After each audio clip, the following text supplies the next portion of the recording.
Okay, y'all. I don't know what's going on with my camera, but hey there. Good Sunday afternoon. Come on in. This is the third try, so I don't know if my camera is trying me or not. But anyway, I hope you all are having a God bless Sunday afternoon. I am. I'm cooking my Sunday dinner and attempting to record it. My camera, this is the second time that it wasn't recording, so let's try it again. Okay, so I'm cooking here. You see I've already started. This is a chuck roast. And what I decided to do with this chuck roast today was to cut it in big chunks and cook it like that. And of course, I seasoned it with my everything but the kitchen sink seasoning. And then I put a little bit of cornstarch, or if you got flour, either one will work. Okay, so what I'm doing to it now is allowing it to brown in some olive oil because I want that gravy. When I make the gravy, I want nice, I like pretty gravy. So anyway, I'm going to let it go ahead and brown up a little bit. About 3 minutes on each side on medium-high heat should do it. And, you know, that cornstarch, of course, it can't put a lot because cornstarch will lock up on you. So anyway, go ahead and get this meat going. Yeah. I've had these in here a few minutes. I'm just going to go ahead and turn them now because I don't want to get too brown. And I don't want to be here all day doing this part because I got this meal ready. This is for Sunday dinner, y'all. Of course, you know that. It's Sunday dinner, so I got to get this food ready for the family that's going to come to the dinner today. So anyway, back to Bishop Jakes and what he was saying. He said about unforgiveness. He talked about unforgiveness, and he said, you know, we walk around sometimes with unforgiveness, and we'll say, "Oh, I forgave that person," or "Oh yeah, that was nothing. I'm not thinking about that. You know, it's done. It's over with. I forgave them. I'm you know." But yet, the very next time we encounter that individual, we can't even hardly stand to be in the same room with them.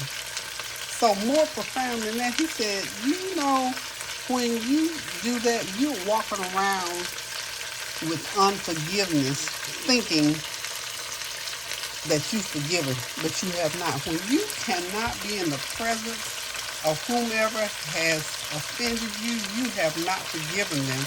So you need to work on finding a way to forgive because the Word of God says that we have to forgive so that we can be forgiven. So that's an age-old saying, but the way he put it about how we do to camouflage it, to hide it, to get around it, to make us seem like, you know, we all that in a bag of chips about forgiving people. Oh, we don't hold grudges and this and that in church. We do it to family. We do it to friends. And guess who else we do it to? We even do it to ourselves sometimes. So please think about that. Think about unforgiveness and what it means to walk around with that unforgiveness. You know what? It causes health issues. And right on the hill, and see, I know this was a message that I needed to hear, to pass on, for it was for me, for whoever needs it. When we have unforgiveness in our hearts, that creates stress. I don't care who you are, how big and bad you are, how strong you are, how much weight you can lift, how many laps you can run, how many setups you can do. If you're walking around with unforgiveness, that stuff stresses you.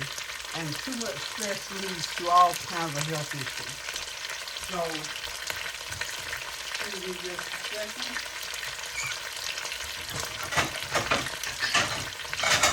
I need to get something across the room. Okay, I had to go across the room. So anywho, we need to just think about that because you know a lot of times we attribute when people have heart attacks. And I'm gonna start taking this meat out so I can get the rest of it in. When we start having heart attacks and things like that, we always attribute it to we ate the wrong food, we drank too much liquor, we partied too much, whatever. But sometimes it's due to unforgiveness. We walking around with all that unforgiveness backed up in our system, in our heart, in our mind. You can't even sleep for it. But what you're not willing to do is to admit, I didn't forgive my daddy, my mama, my sister, my cousin. No, I didn't forgive them. So I'm walking around. So what I do, I say to myself and to others, oh yeah, I forgave that a long time. And good child, I wasn't even thinking about that when it happened. Yeah, you were, because that's why you're still thinking about it. So, whatever way do you see fit to get rid of it, and I would say take it to the Lord in prayer. That's what I try to do every time I had anything going on with me, period. Just take it to the Lord and ask the Lord to help me. But see, you got to be willing to. You know, it's not just that simple. You got to be willing and really want that thing to go away. So, you know how we'll walk around and we'll see that individual and we'll avoid that individual and we'll go around the way.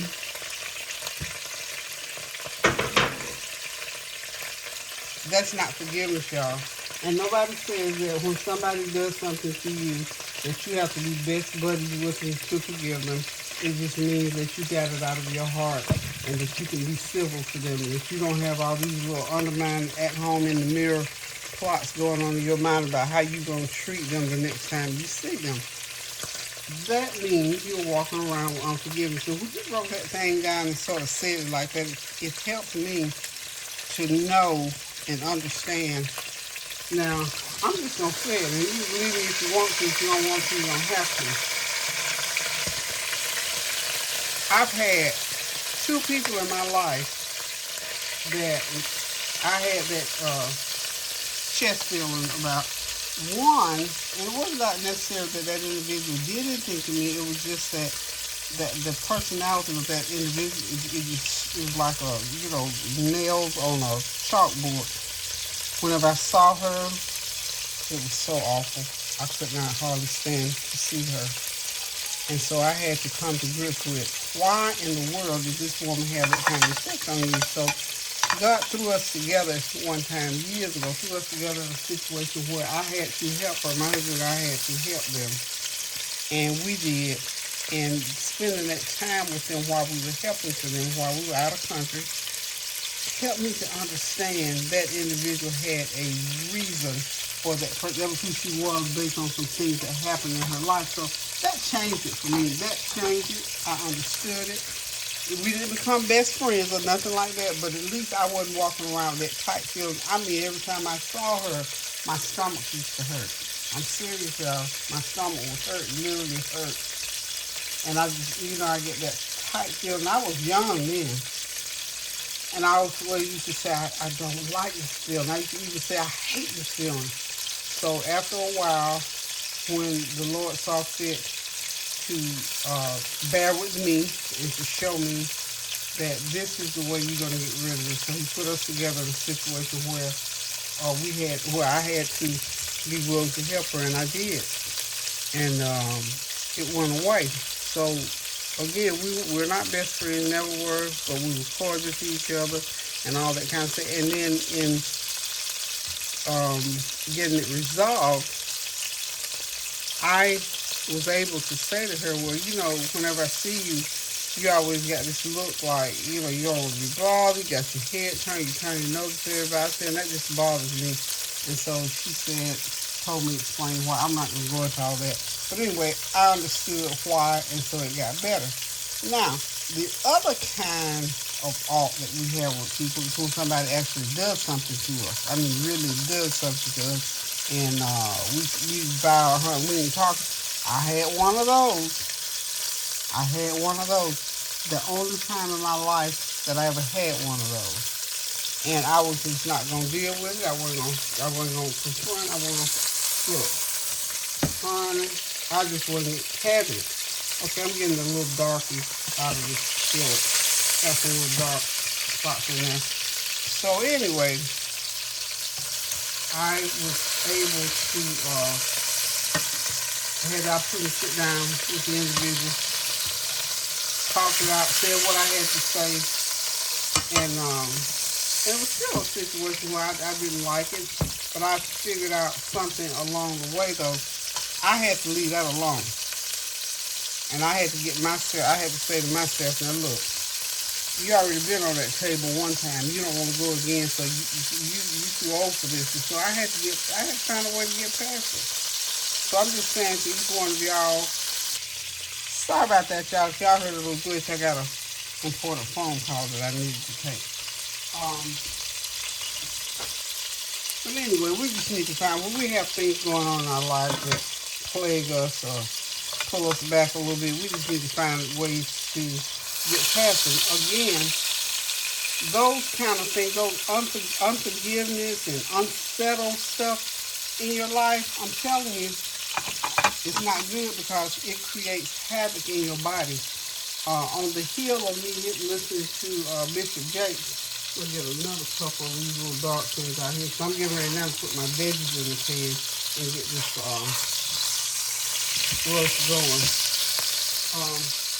The other thing that came out on the heel of listening to Bishop Jakes, I was listening to some medical stuff to get this meat back in the pan. And they would begin to talk about things that, create heart attacks and strokes and stuff like that. And they would say, the doctor just gave, quite simply, food, bad diet, and alcohol and drugs are not the only things that cause people to have heart attacks and stress does. Just plain old everyday stress. So we have to watch and take care of ourselves on every side, when it comes to our health. So it could be stress, it could be any number of things. It could be our diet, but today we're talking about stress and unforgiveness are the things that we're talking about trying to get rid of. Okay. That looks good. It smells so wonderful, y'all. I'm going to pour the rest of the juice right on there. Okay, so I've got some peppers and onions cut up over here on the side. I'm going to drop them right in there on top. And this is my cookware that I can use on top of stove just like you do if you're baking something in the oven. So, what I'm going to do is, first of all, I'm going to wipe the stuff that I've spilled all over the stove. Get that out of the way first. Okay.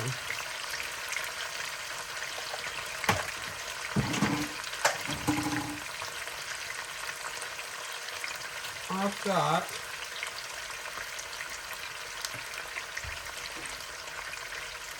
one big old onion.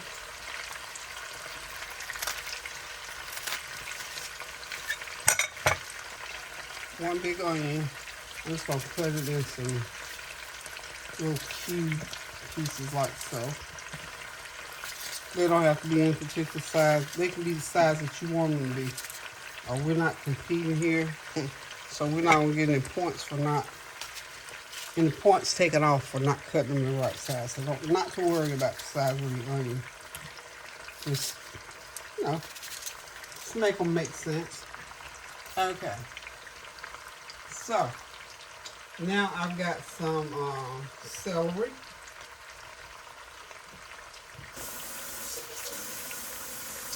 I'm going to rinse the celery again because I'm not sure that I rinsed it all right. Okay, I got 2 nice stalks of celery. I'm just going to cut them like so. Nice chunk. And y'all know I got some peppers to go in there. Put all my peppers in. I got some of those different colored peppers, and I've got some green peppers. Okay. That's my green pepper. I'm just going to cut it into chunks. I have 1 medium green pepper. Okay. Oh, I got more. Okay. I should have already cut this up. Okay. Y'all know me. Cut that piece. You need to cut that right on up. I thought I had another piece of onion, but I guess I do not. So anyway, I got all that goodness in this pan, and my cookware allows me to be able to cook on top of the stove because it seals in and it's made out of titanium. And you put these lids on it, and it just infuses the flavor, and it cooks through and tenderizes. So if I cook this about 2.5 hours, it's going to be falling apart, which is what I want for it to do. And we'll be eating some good old roast. I'm going to throw some potatoes in. Not going to put my potatoes in just yet, but I'll put the potatoes in about 1 hour out. Then I'll throw some potatoes in. Now I'm just going to hit it with about a good tablespoon of soy sauce. How about that? How about that? I'm going to finish talking to you about this stress thing. We need to go ahead and get this meat going. So, okay. Got that going. And I feel confident that the salt content is going to be just fine in here.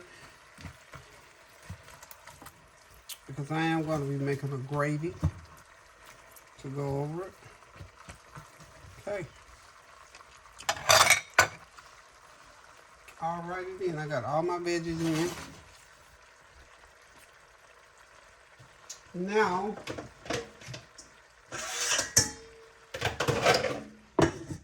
put that lid on there. And I always cook, I use these little miniature yellow potatoes. I'm just going to slice them in half and put them in there, and then I'm going to cook a big old pan of Brussel sprouts. And, of course, you know I got to steam up a little bit of rice. And that's going to be our Sunday dinner today because that's what I felt like today. I don't know which of the kids are coming or whatever. But anyway, I always cook enough on Sunday. So if anybody comes by, there's always plenty of food left over. Okay, so let me just get to the end of talking about that stress, but just to impress upon you that if you're going through any kind of art with somebody, unforgiveness, check that out to make sure. And if you think you've forgiven somebody and you cannot stand to be around that person after you forgive them, you still pretty much walking around with unforgiveness. Now, you know, we can put it like we want to put it, because I know one thing. Before I was able to talk to that individual that I talked to, let me tell you something, honey. I was walking around with unforgiveness, and when I think back on it, I kept telling myself before I was able to speak to the individual is that I wasn't saying it to them, I was saying it to other people. You know, I was saying, hey, I'm good with it. But I was not. Because you know why I wasn't good with it? Because I was still talking about it. And I was still, it was like I didn't want to even be around that person. But at once I went ahead and had the conversation, because even when I decided to do that, I didn't want to do it then. But another family member has asked me to. And I said, well, you know what? I'm going to do this. And I did, and I'm glad that I did. And I got past it, so I can say now, you know, if I had to be around that individual, I could do it. But at the same time, I don't have to be in that individual's face, in their presence all the time. So it's not like we have to be buddy-buddy or, you know, chummy-chummy. Not like that. I just have to be... I have to have the love of Christ in my heart for that individual. I have to be able to pray for that individual. I have to be able to think well of that individual and wish them well and hope that their life, in their life, that they get everything that they desire according to the plan of God. And I have to continue to pray for that individual, that God will keep them high and lifted, and that God's will be done in their life as they live their life. So I can say that I'm to that point where, you know, in my prayer time, I'm praying for them, I'm wishing them well.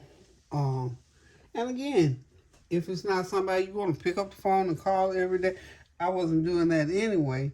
But the point is, if I needed to, I feel like I could. I really feel like I could.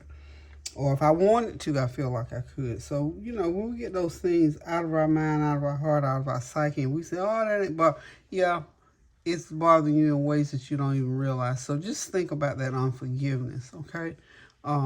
And one more thing, and then I'm going to get out of here because I got to go get this other food prepared, and I'll be back when this roast is done. Just want to, and I keep apologizing for it, but I'm going to say it again. I've not been answering a lot of comments. I am still going through with this cataract situation about being able to see clearly. So it's difficult for me to read the small writing and then sit down and try to answer those comments back. Sometimes I do it, and in fact, I did a few today, and it puts a strain on my eyes. In other words, I'm doing fine, just well. It's just that I need my glasses, and I can't have them right now because the doctor wants to get to the end of this cataract situation before they prescribe me new glasses because my old glasses don't work anymore.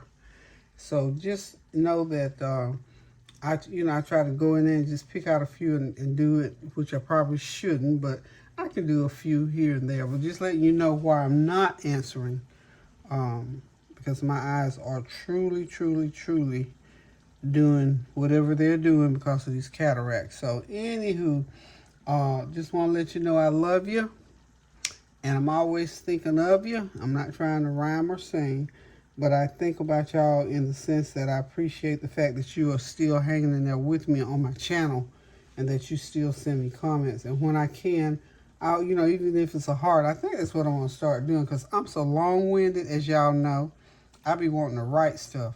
So anyway, that's why I've not been answering a lot of comments. And to my ride or dies, y'all know we still riding and living. So anywho, y'all, I'm going to go ahead and get the rest of this meal ready, and I'll be right back. Love ya. Okay, y'all, I am back getting ready to go ahead and get my Brussels sprouts on. I got them all washed, drained, and seasoned with the same season and a little extra garlic powder and some onion. I got my rice on the back burner over there. That is seasoned rice right there. And when I say seasoned, I mean I put cooking it with a little beef broth. Give it a little extra flavor. Cooking it, bring it to a boil. Twice as much water as rice. Bring it to a boil, stir it good, make sure it's loose in the pan. And then just go ahead on and put the lid on there and let it cook for about 15 minutes, and you got some good old fluffy seasoned jasmine rice. Or just cook it right by the directions on the packaging and you will come out just nice. And I want you to just look over here at my beef. I've not put one bit of water in that beef. It's just about done. I'm gonna let it cook another hour because I want it to fall apart when you look at it, which is just about to do now. I'm gonna put those potatoes in shortly, and we're gonna have this roast practically on the plate. So hang tight, I'll be right back and let it just cook. We'll go ahead and get these Brussels sprouts going. And my dinner is pretty much just about done, y'all. It's almost done, just a matter of getting it all on the stove cooked. It's a little after 3, we got lots of time. Okay, turn that heat all the way down, let it cook some. Now when you're cooking rice, you bring to a good old boil, let it boil without the lid on it. Then you take the heat all the way down, turn it all the way down. Don't put that lid on right away because it'll still bubble up. Let it calm down for a few minutes. Stir it a little bit, put the lid on, and let it steam for about 15 minutes, and you got yourself some great rice without it boiling all over the stove. Okay, now, these Brussels sprouts, here's what I'm gonna do, y'all. I'm just gonna start putting them in. I've got my olive oil in. Give it a little bit more. Where's my, give it a little bit more because I want the olive oil all around the sides, okay? I'm just gonna start throwing these. These are some nice big Brussels sprouts. I love these. Love them. Love them when they're big like that. I'm just gonna put some on the bottom like so. I got that heat all the way up. I'm gonna back it down a little bit.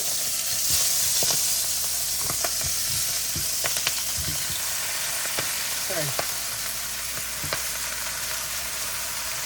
So I got my Brussels sprouts seasoned with all my usual suspect seasonings, all my favorite seasonings, and because I have favorite seasoning, I like lots of garlic on there.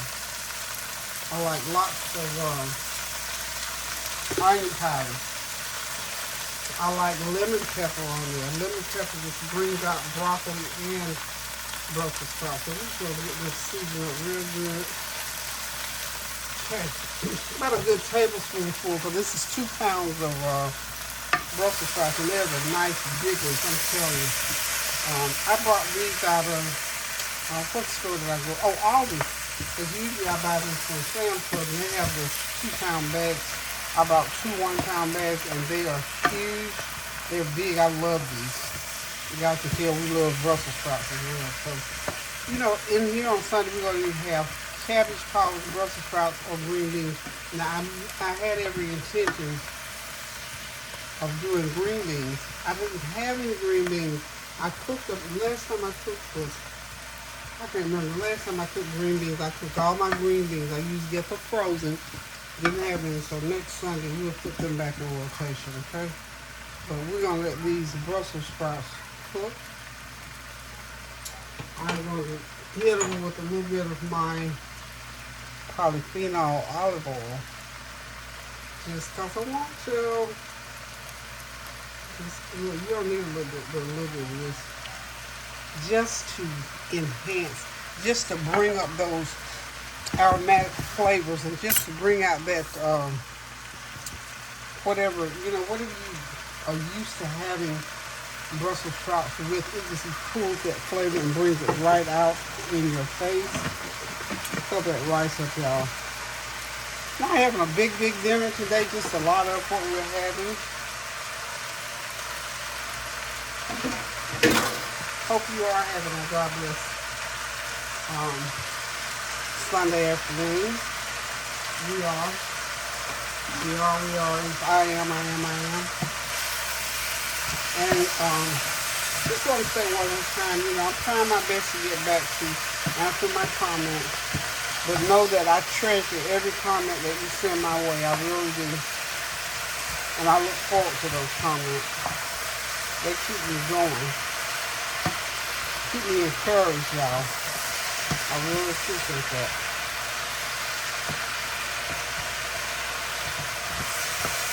Okay, I'm gonna put a lid over these when they get going pretty good. I'm just trying to get them stirred around in there. Get all my olive oil that I just drizzled in there. Get that going.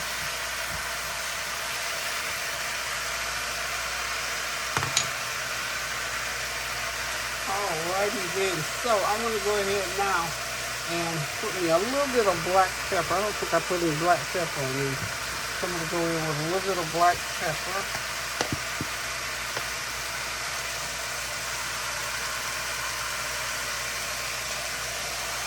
Just a little sprinkle.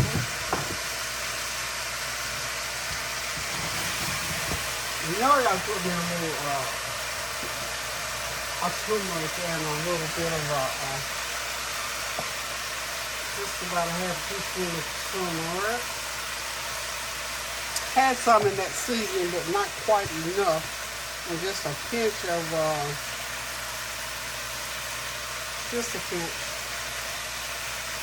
curry powder. Okay, we're good to go, folks. I'm going to stir that around on there and let it cook. Oh yeah, they're cooking on the bottom now. They're doing the bottom cooking, so I need a little bit more of my olive oil. This is my regular olive oil. I'm pouring out another couple tablespoons in. I'm gonna lower that heat some now. You gotta have a little bit of steam to get in there to cook them with.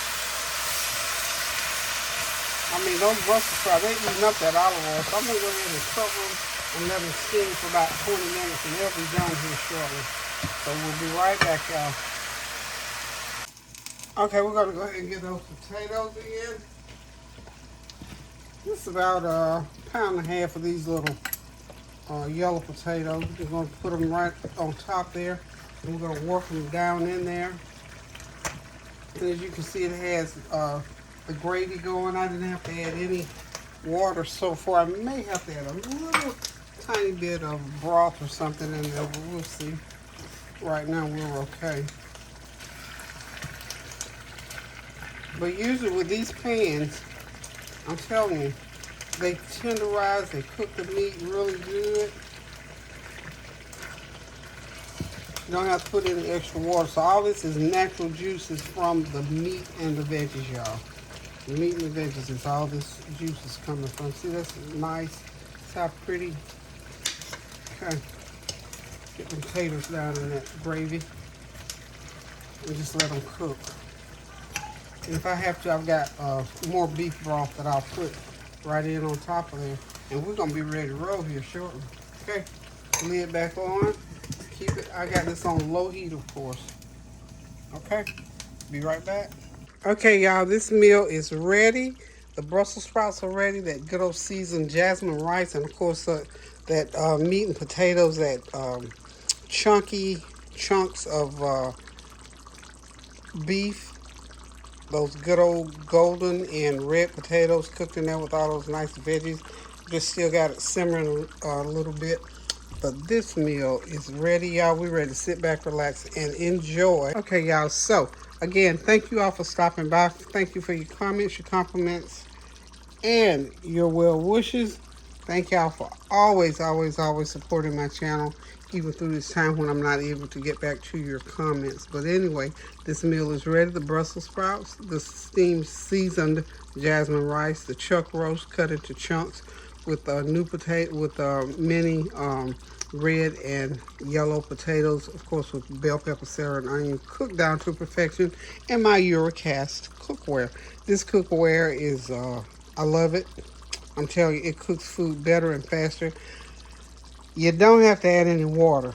Now, I did add a little bit of extra broth too because I wanted more, but I don't have to add water to this cookware, so it cooks very well. Except, of course, you know, when I cook the rice, you put that water in, of course. But as far as cooking this meat, this roast is cooking just as if it was in the oven, because when you cover it, all the heat conceals in there just as if it's in the oven. So, y'all, I am getting ready to sit back in a little while, relax, and enjoy a big old plate of this food. Hope you got something good on the table. And I hope you do continue to pray without ceasing. Keep those prayers going up so the blessings will continue to come down. Doing something kind for somebody, a word, a deed, a good comment, a good conversation, a letter, a card, anything to uplift somebody's spirit. Anything, y'all. You know, it doesn't take that much to lift somebody's spirit. Just a kind word sometimes will do it. Or some small token of appreciation. Or I was at that activity last night, the Black History.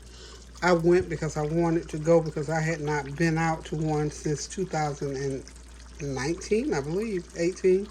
Was when COVID hit. So last night, a beautiful young woman invited me out, and I was just excited to go out and to be among people who were celebrating Black History. So it's good when you leave relationships and can come back to them. That's why I always said never burn a bridge.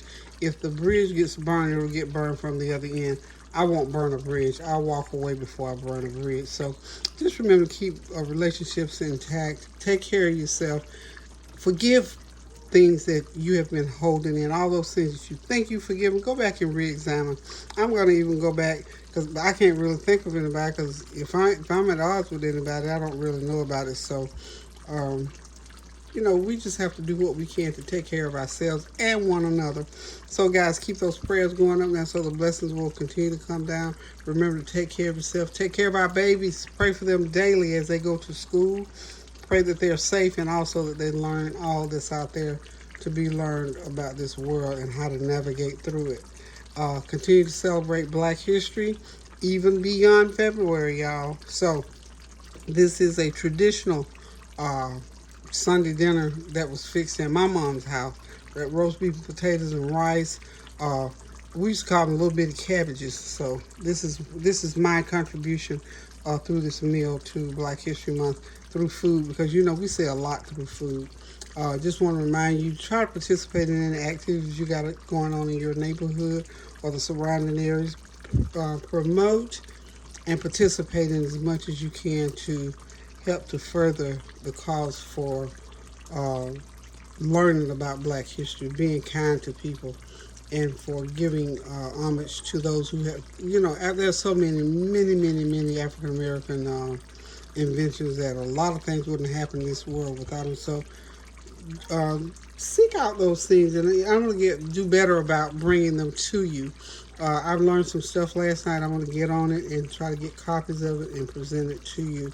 So anywho, y'all, love you guys. Thank y'all for tuning in. Remember, keep those prayers going up now so the blessings will continue to come down. And please, whatever you do, pray without ceasing.